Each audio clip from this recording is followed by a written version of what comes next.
One additional thing, if you have decided to put a window into your box, maybe you're doing a pasta box or something where you want to see the product in there, I'll show you an additional step that you probably want to take on this. So I'm going to go back to Illustrator here and back to my original template. So let's not use this artwork. Turn this off. Turn that off. I'll go back here, unlock it. All right, let me give this a color so you can see it, or I'll do it in gray. That seems to be the easiest way to do this. All right, let's say you have a window in your box design. The first thing, wherever you place the window, you want to make sure it's not an actual, your window isn't an actual rectangle.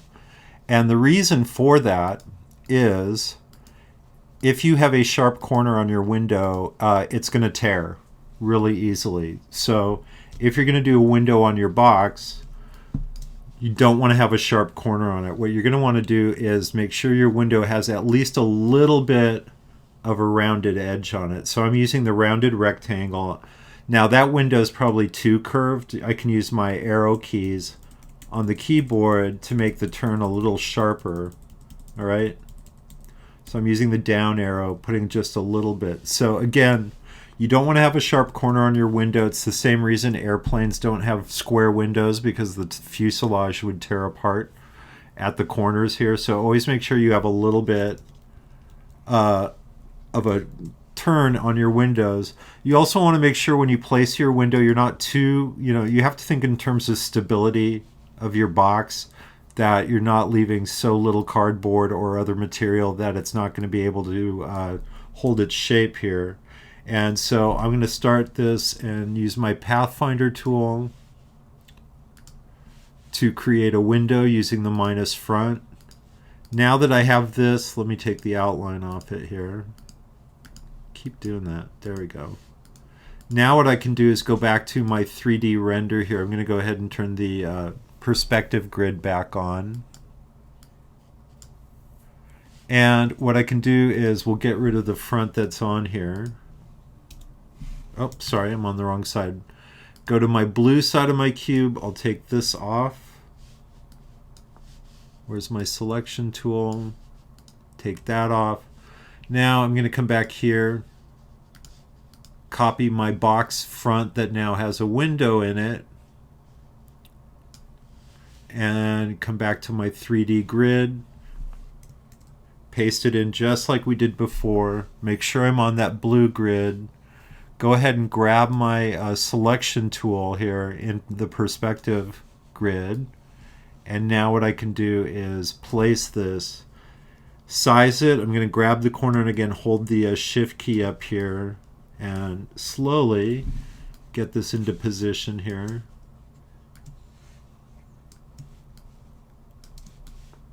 And let's see, go down. All right. Now that you have this in perspective, you can do the same thing we did before. I'm going to come here and copy this.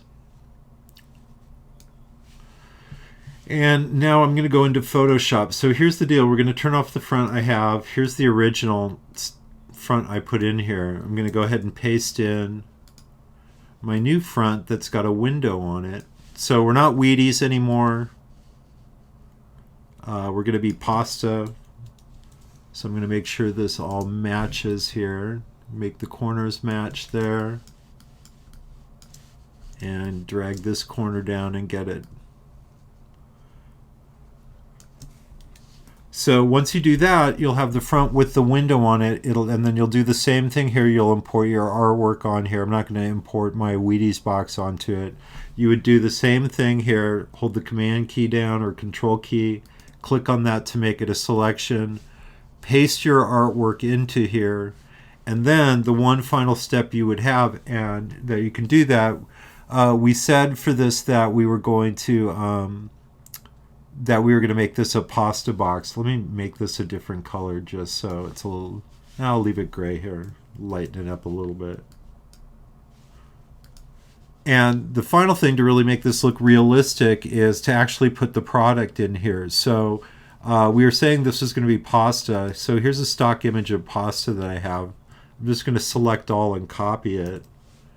And now I'm going to go back here to my box and come down here at the bottom. You want to make sure it's behind everything. I'm going to paste my pasta in.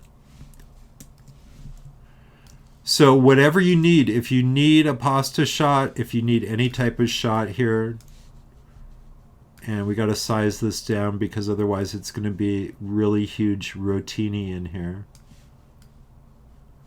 And you can put it in there. Now, if you want to, you can use the distort keys on here again, or to put it a little bit in perspective if you want to. Doesn't have to match exactly.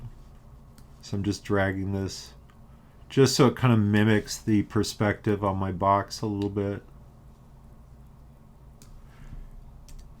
And then the other thing that's going to make this look realistic is, first of all, it's inside a box. It's not going to have, you're not going to see so much detail on here. And more importantly, we got to put a little bit of a shadow in here. So same thing, what I'm going to do is on my pasta shot here, I'm going to do a couple things. I'm going to come down here and create an adjustment layer for it. So before I click on it, hold that Option key down. I'm going to come up here, Hue and Saturation. You want to make sure we lock that in it. I'm going to put I'm going to actually do two adjustment layers on here. The first is, because it's going to be behind plastic in the window here, it's not going to have the contrast it has. So what I may do is just darken everything overall a little bit. And maybe take the saturation down a little bit so it's not quite so bright and yellow. Maybe lighten it up a little bit. And then what we're going to do is do a little bit of a shadow on here. So what I'm going to do for that is a second adjustment layer. So you can have multiple adjustment layers on everything here. So what I'm going to do is hold the Option key down, create another adjustment layer. This is going to be for my shadow. And the shadow, again, if our light source is up here, it's going to be coming down here. That means this edge at the top and this edge on the left, there's going to be a little bit of shadow in there, and I'll show you what I mean. So I'm going to, with my adjustment layer here, darken it even more. But what I'm going to do is paint back in some of the light. So here's your adjustment layer on that. It's all white. So anywhere I don't want this effect, I'm going to paint black. So if I just come up here and grab my paintbrush, and I'm going to paint with black. Let's see, I need a better tool on here. Let's see. Maybe go a little bit larger with it. And what you can do is, let me get out of, oh, sorry. I'm going to use the bracket keys to make it bigger. Now what I'm doing is everywhere I don't want the shadow, I'm going to paint black on here. And let's see, I need my, there's my brush. Come on. Why is everything being so difficult here? Let's see. So here's my brush. And we're painting with black. I want it a little bit bigger here. So I'm going to paint out everywhere I don't want. Just leave a little bit of a shadow along the edge. And let's add a little bit more in here. And you can really get realistic if you want to do this here. But so I just painted everything out.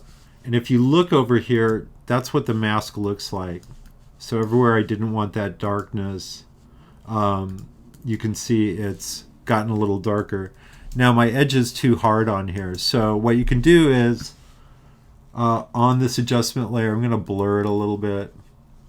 Under Filter,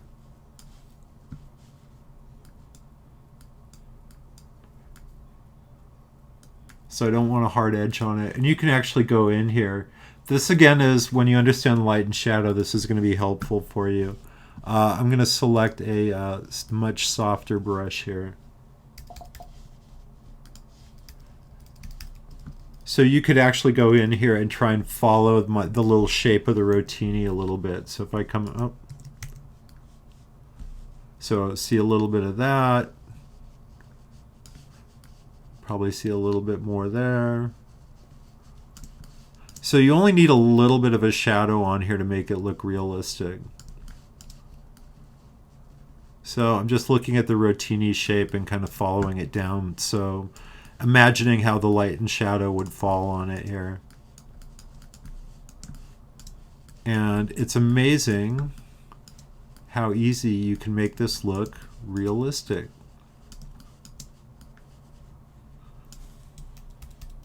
So now I've got my pasta in my box. It looks like the box is casting a little bit of a shadow on it. And it's going to just really help with that believability on here. So again, if anyone needs a shot of pasta or whatever else you want to put in here, just let me know and I'll get you a high-res stock image of it. But that's, again, how you would indicate having a window on your package design.